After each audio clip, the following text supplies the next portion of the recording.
Alors, on peut évidemment dès lors se poser la question de savoir si ces effets sur la génération suivante sont inexorables ou s'il y aurait quelque chose à faire pour empêcher que ces effets biologiques ne se reproduisent. Alors, évidemment, dans ce domaine, il n'y a pas énormément d'études qui ont été menées et sans doute on peut agir à deux niveaux. Le premier niveau, c'est évidemment d'agir déjà sur la première génération. Parce que naturellement, si la première génération est accompagnée, euh, si les marques biologiques qui existent dans la première génération s'atténuent, on peut supposer que ces marques biologiques vont être moins transmises à la génération suivante. Alors, à ce niveau, il y a une étude extrêmement intéressante hein, qui a été menée en Roumanie. On se rappelle sans doute que en 1989, à la chute du régime qui sévissait à l'époque en Roumanie, avaient été trouvés beaucoup d'enfants qui étaient élevés dans des institutions, des enfants orphelins qui n'étaient pas pris en charge correctement, qui souffraient donc de négligence. Et les cerveaux de ces enfants avaient à l'époque été étudiés.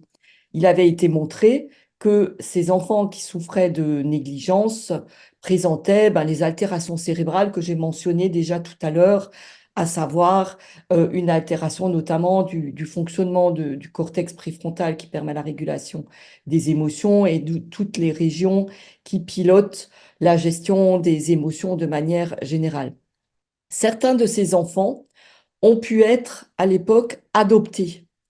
Et ces enfants qui ont été adoptés ou pas, hein, d'autres malheureusement n'avaient pas pu être adoptés, ont été étudiés tout au long de leur existence.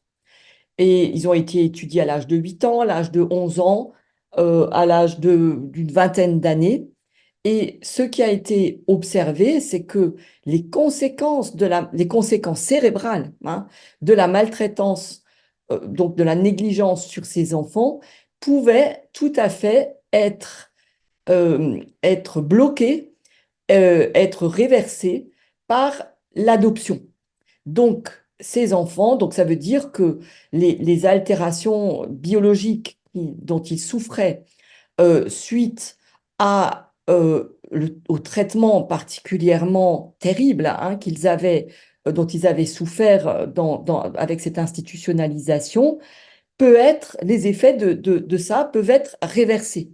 Alors, ce qui avait été remarqué, c'était que plus la prise en charge, évidemment, des enfants était précoce, plus il était facile de réverser les altérations à la fois psychologiques et biologiques de ces enfants puisque ceux qui avaient été pris en charge, je pense, avant l'âge de 2 ans, euh, avaient les conséquences cérébrales étaient complètement réversées chez ces enfants.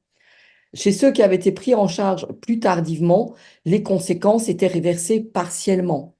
On peut donc supposer qu'un premier levier pour agir pour interrompre finalement ce cycle des traces biologiques est d'agir sur la première génération.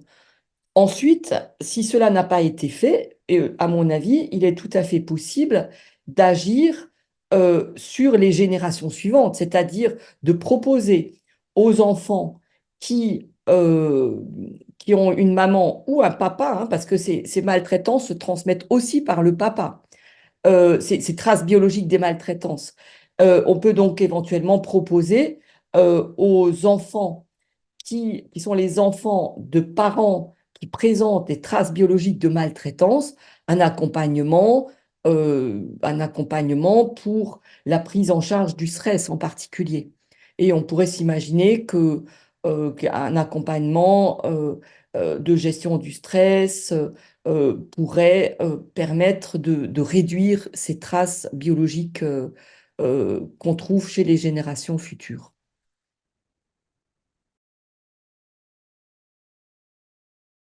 Alors évidemment, outre des prises en charge spécialisées, spécifiques il y a aussi un rôle de, de la communauté dans laquelle se trouve l'enfant.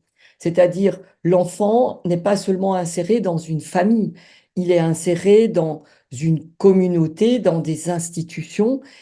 Par exemple, l'école, ou bien des associations, hein. Des enfants peuvent être dans des associations sportives, des choses comme ça.